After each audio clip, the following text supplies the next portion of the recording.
have the students promote cultural awareness by implementing cultural events such as Hispanic Heritage Month, Dia de los Muertos, Los Tres Reyes Magos, and Cinco de Mayo.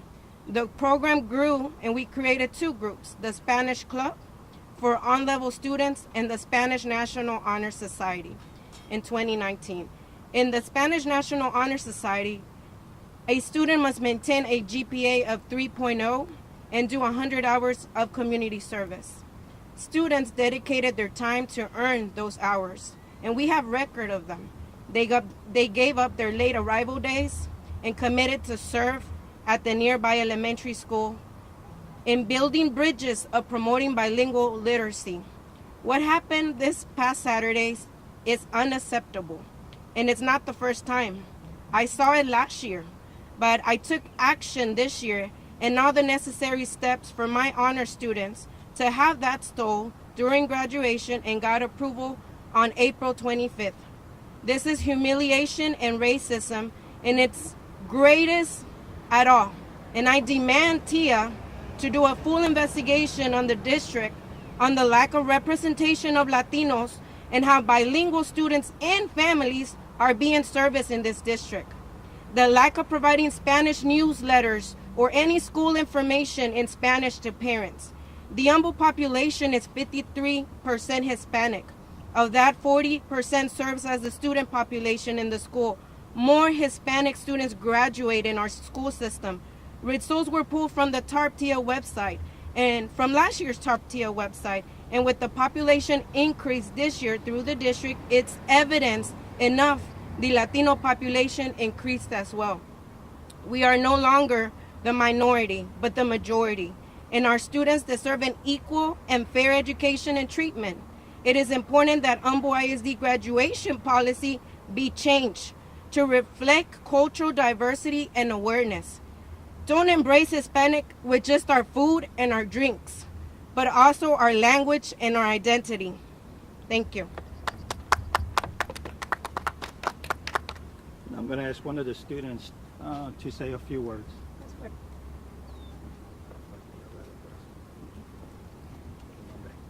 My name is Genesis Hernandez. I am a secretary for this club of Spanish National Honor Society. This is absolutely devastating that we have to go through this because we have already gone through this last year and last graduation. I am speaking on all the students and by saying that this should be stopped because I'm the class of 2025 and same are they, and we don't want that. We want to wear our stuff. We're proud of where we come from, and we work really hard on embracing our culture and working hard on our education. And education should be for everyone and not just for certain people. So, speaking on that, I think we should all be proud of it. Like, if a certain group of people can wear something, why can't we? So. Thank you. Thank you. All right, I'm going to have one of our LULAC members, our chaplain, say a few words in Spanish. Maria Lira, could you please come forward? Mi nombre es María Lira y yo soy parte de LULAC, pero también soy activista comunitaria por más de 30 años. Y no es algo nuevo de ver este tipo de retorías que pasan con los hispanos. Acabamos de oír un estudiante que humillante es para ellos después de prepararse para su graduación, que humillante es tener que pasar por este tipo de actos discriminatorios. Yo lucho por los derechos humanos y uno de los derechos humanos que tenemos es el derecho de identidad. Yo creo que ya debe el Estado, el gobierno y la ciudad deben de entender que el hispano es la mayoría y que tenemos el derecho que ellos mismos nos dieron cuando crearon los derechos humanos en el Congreso.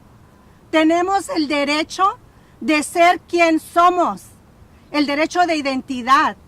Podrán quitarnos el lenguaje, podrán quitarnos el derecho de tener posiciones altas en todos los niveles, pero una de las cosas que no nos pueden quitar porque sería contradictorio para ellos mismos, es el derecho de la identidad.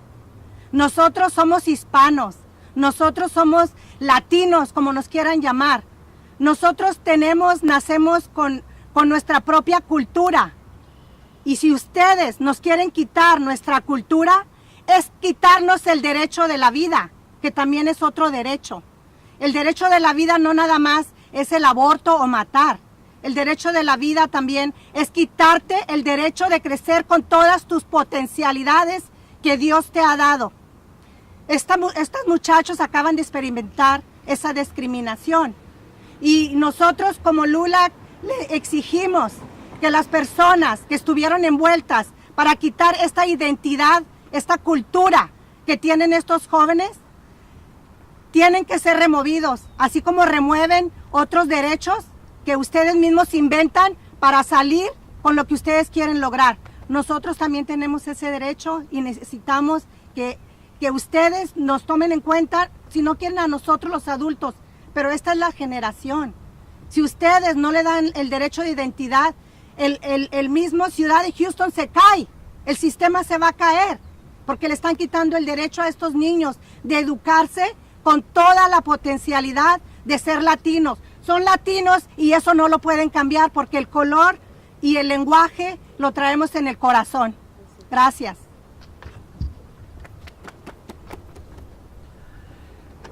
Just a couple of words and then we'll open it up for questions. These past few days we celebrated Memorial Day. We honor those who did not come back from defending this country. And one of the themes was that they died in sacrifice for the freedoms that we have in this country. And I said, how do you define freedom? How do you touch freedom?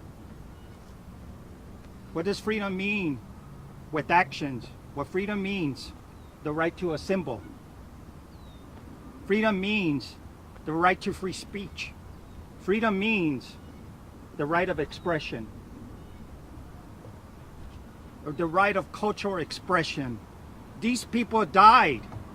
My grandfather, my brother, uncles, and all of us who died for this country and wars to protect these freedoms. That's what we honor. And that is why we should be here.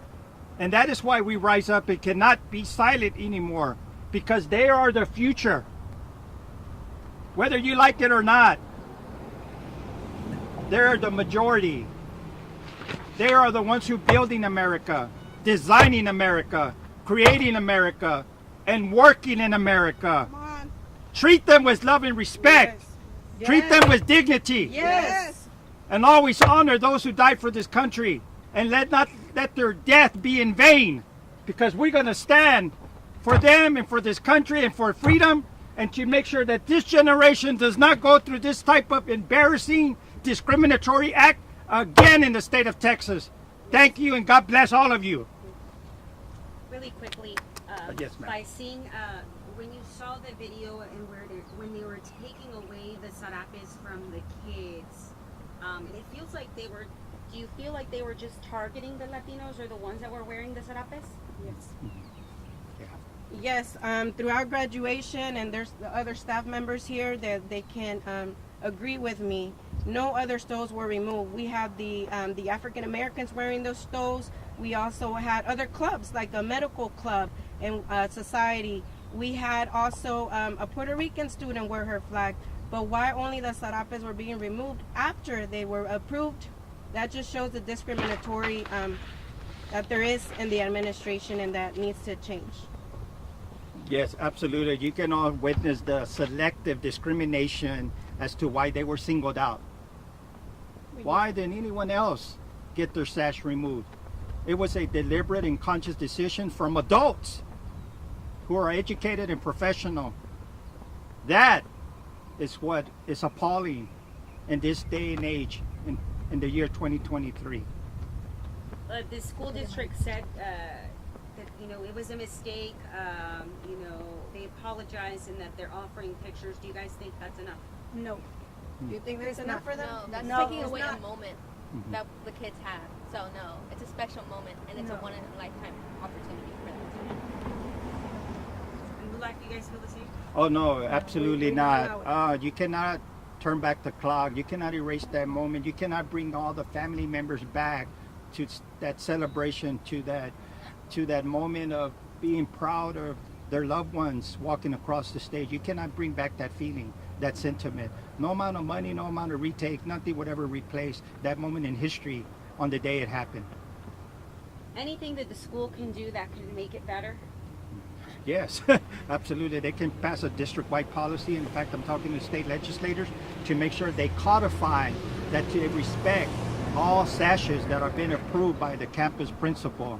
That has to be codified in our secondary school guidelines that comes from the state down to the district level, and then the district level needs to adopt its own policy and to ensure that this doesn't happen again. And they can pass, of course, we need folks on the school board that are sensitive and represent this community by having that affinity and understanding the importance of what this is. Not to say that others cannot, but these folks make sure it's a priority, and those folks will approve and pass policies to codify and to protect these types of emblems from here on out to the future. So just to be clear, you know, the school district again says it was a miscommunication. Do you believe it was miscommunication? Oh, absolutely not. It was clear that the principal knew. It was clear as someone that's been on the stage many times at graduation. I know the logistic as to what's happening. I know who's the next student that's walking. I know who's wearing the sash. I know who are the club sponsors. I know exactly. As a principal, you should know exactly who met the requirements for graduation. You should know their names. You should know what club they belong to, who are their sponsors, and therefore it's inexcusable to say that it was miscommunication. I believe they have emails stating that it was approved and that the principal was fully aware. Unless there's some sort of crazy incident that happens, but they are aware that as that person's coming across the stage, they have a sash or was taken off, and you just make sure that happens, and that if you're a strong leader with a high level of alertness, so there's no excuse for that. One other thing that I think the teacher had mentioned prior, she said that before she actually came to this school, there really wasn't anybody who was going to write those letters in Spanish, send those emails to parents in Spanish, notices in Spanish, and I feel like as a parent, if you're sending your child to the school, you know, you want to be able to communicate with the school, even though, you know, there's this barrier. The school should provide in various languages. What I have a parent. ¿Le puede decir su experiencia como papá las veces que ha venido a la escuela y pide hablar con alguien en español? He venido a la escuela porque mi hijo estudia aquí y no hay nadie que hable español enfrente. Se nos dificulta porque no todos hablamos inglés, entonces ya no tenemos la misma comunicación con los maestros referente a nuestros hijos porque casi nadie habla español. Entonces sí es un problema también eso, que no tienen personal en la escuela que hable español. Es difícil para usted porque usted viene aquí a la escuela porque está interesada en la educación de sus hijos, ¿no? Quiere estar involucrada. Sí. Y al no tener esa comunicación con los maestros sí me es difícil. ¿A usted le mandan notificaciones en español? En inglés. En inglés. ¿Y cómo se siente usted? Pues batallo porque las tengo que traducir y estar traduciendo toda la información que me mandan en inglés al español sí se me es difícil.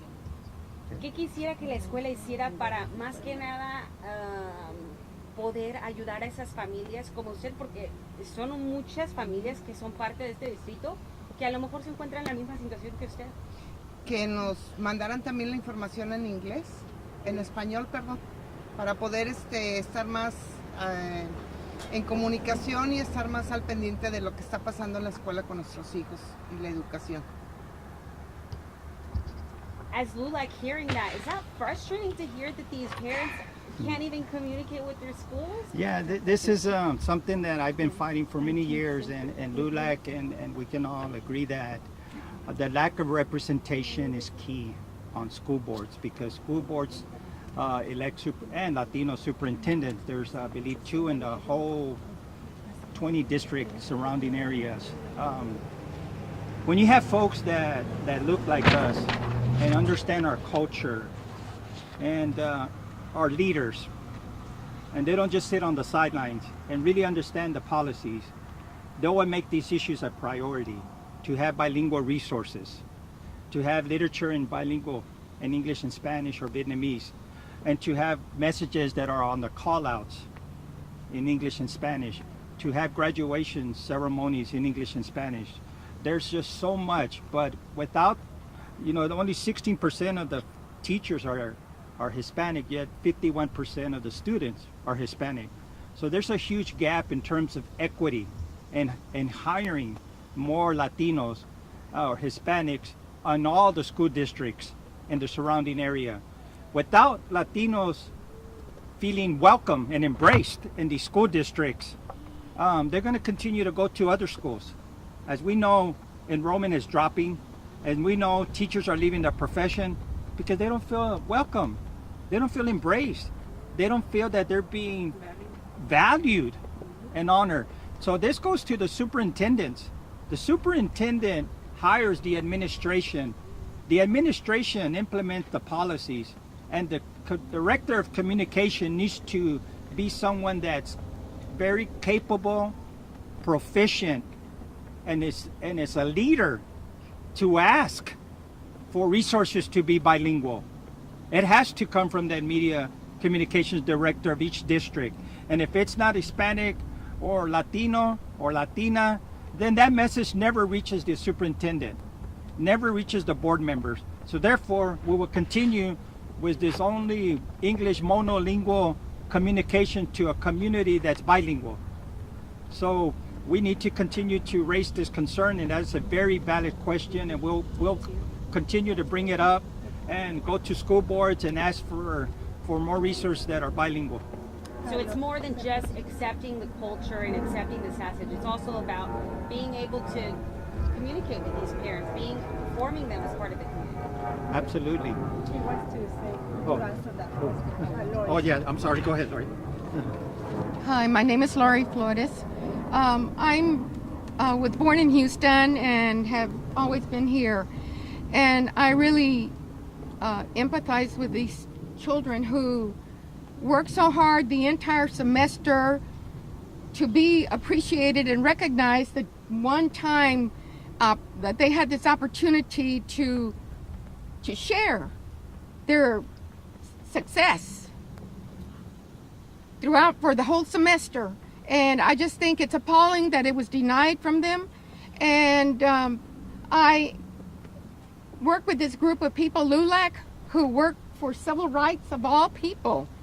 And I'm just really proud that we're here and that the school teachers and the parents and all of the LULAC members that are here to support these young children. And I wish them much success.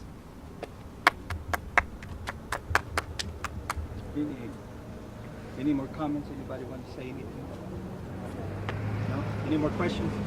No? Well, thank you. That concludes our press conference. Thank you for being here, and I thank you for being here. Wish we had more media. I don't know if we're Spanish language media. Perhaps that's an area that we need to work on also. And unfortunately, it's sad and shameful that they're not here representing their own community. And I want to make sure that you catch that and send it to them. You know, it's not the first time that Spanish news are not here when we call them. Yeah. So we're concerned about that too. What's your message to Spanish media? Is to let's walk the talk.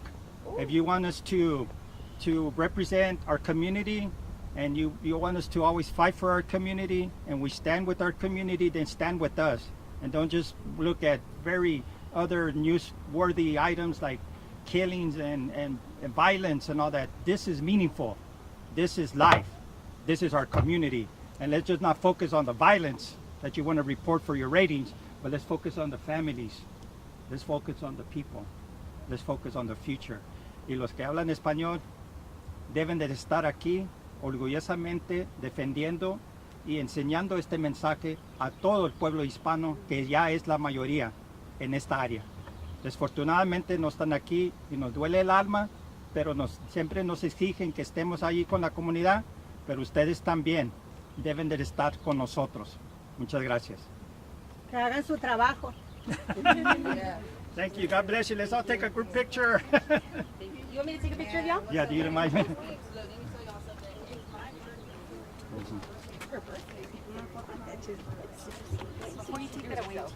We'll get him separate.